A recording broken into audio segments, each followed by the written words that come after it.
school in June 2014 after 47 years of teaching. Dr. O'Brien has recently published his memoir titled Voices from Room 6, A Teacher Remembers.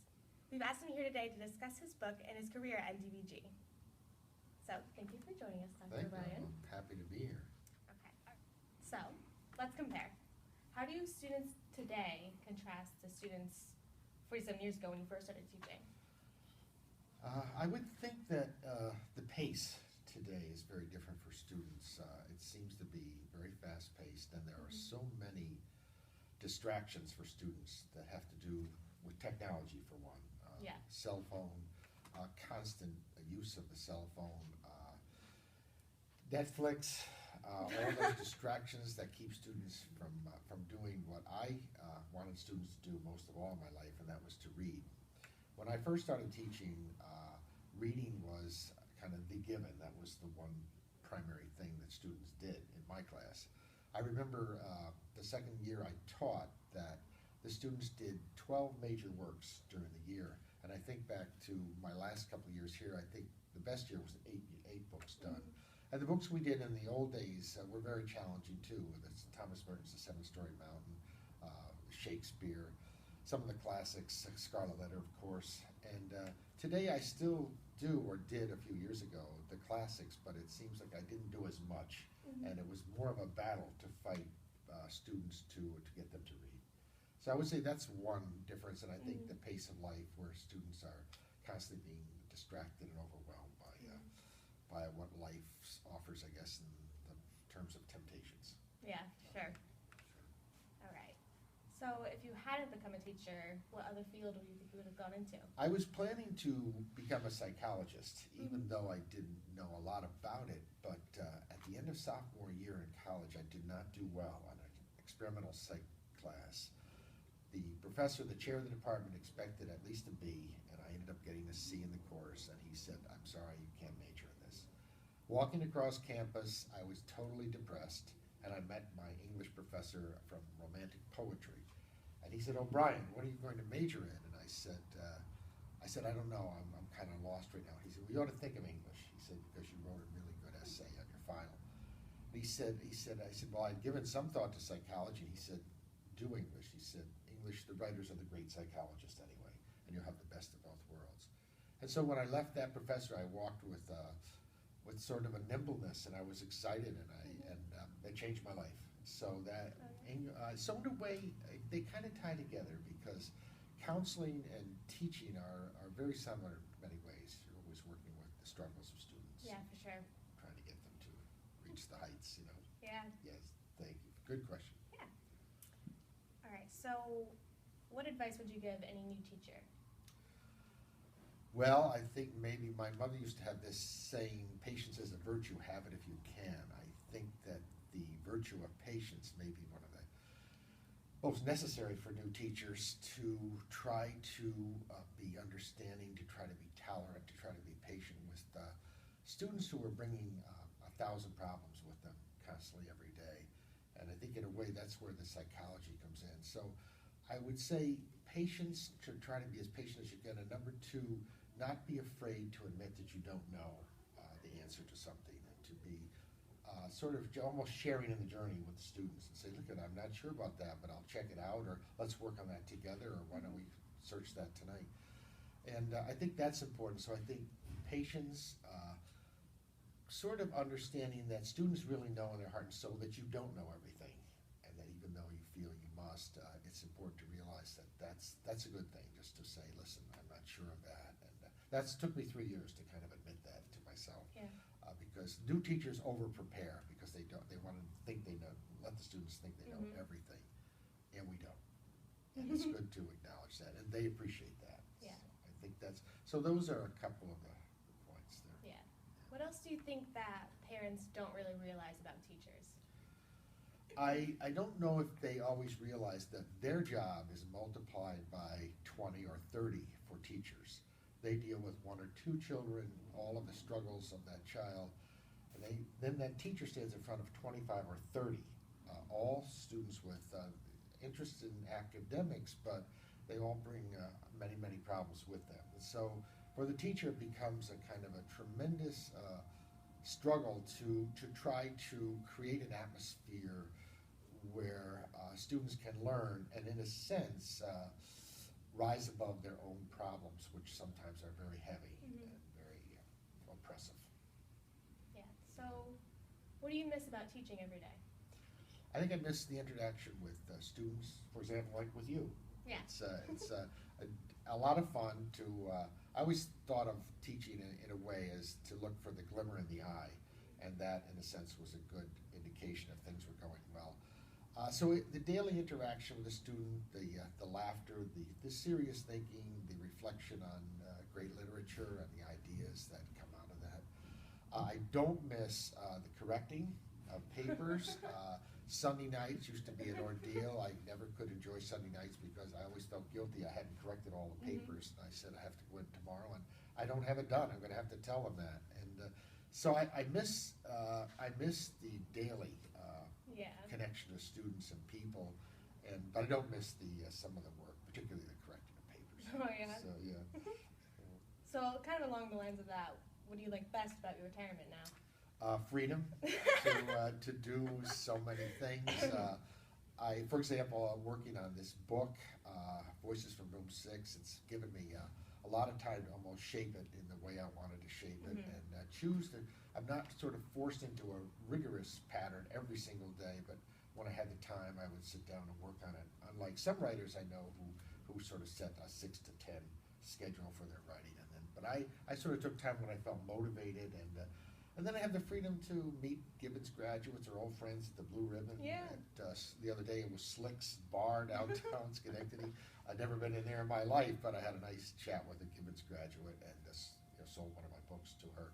So I think freedom to do so many things that I love to do, even as much as driving the car around Schenectady.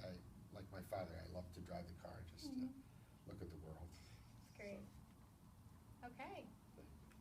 Let's take a pause over the next question so I can read it.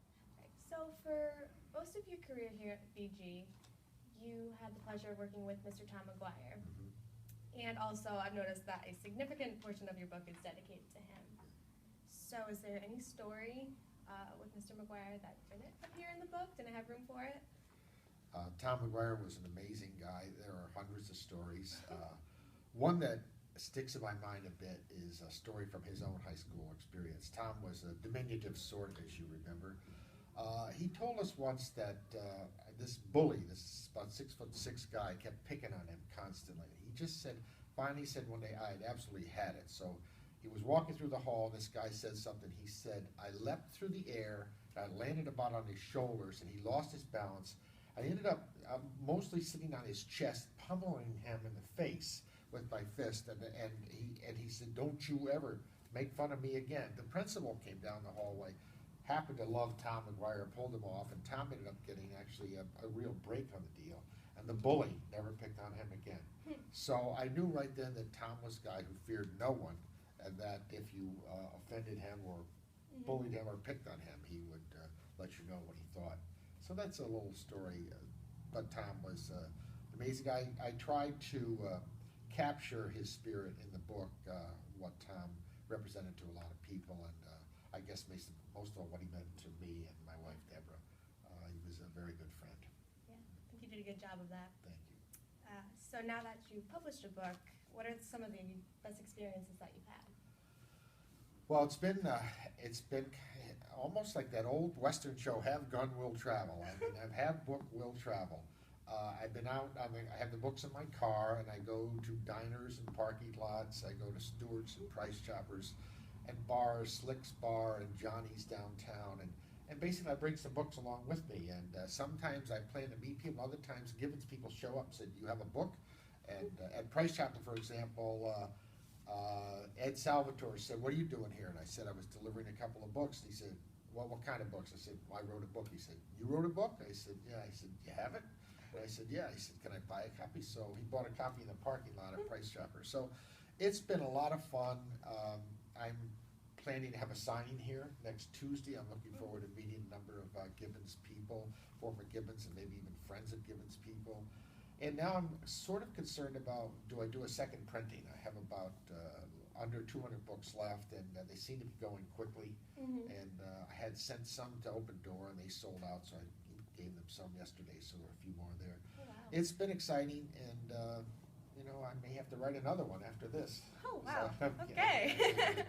it's a good thing. Yeah, it's been a lot of fun. All right.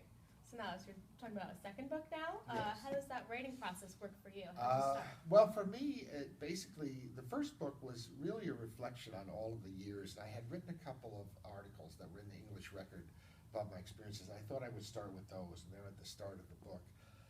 And then memories and all of my papers that I have in the basement, I began to just go through them, and I began to pull out things, and I began to think, you know what, I think I have a book here. And I began to put the thing together. The daily routine when I was working on it, I usually wrote at the table in the back room, and I had it filled with my stuff, and usually about halfway through, CT, our three-legged cat, would jump up on the table, and he would come over and he'd say, well, basically, what's going on here? And then he would settle in and watch me work. And every once in a while, he'd say, it's time for some water, or it's time for some food, and then I'd usually take a break too.